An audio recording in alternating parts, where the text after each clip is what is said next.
พี่น้องมื้อนี้ได้ของแซ่บมาสู่พี่สู่น้องกินแล้วเด้อมื้อนี้ครับได้หมกครับมื้อก็สิหมกมาใหม่ๆพี่น้องหอมหุยๆเลยครับเนาะ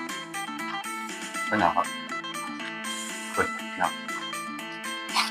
เป็นไงล่ะพี่น้องหอมหุยๆเลยครับครับพี่น้องเบิ่งป๊าดไส้กรอกพี่น้องแหนมหรือว่าไส้กรอกหมูพี่น้อง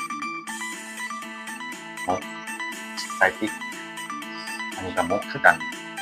หมกลาบเป็ดหอมพี่น้องนี่เมนูหมกอย่างเดียวพี่น้องมัน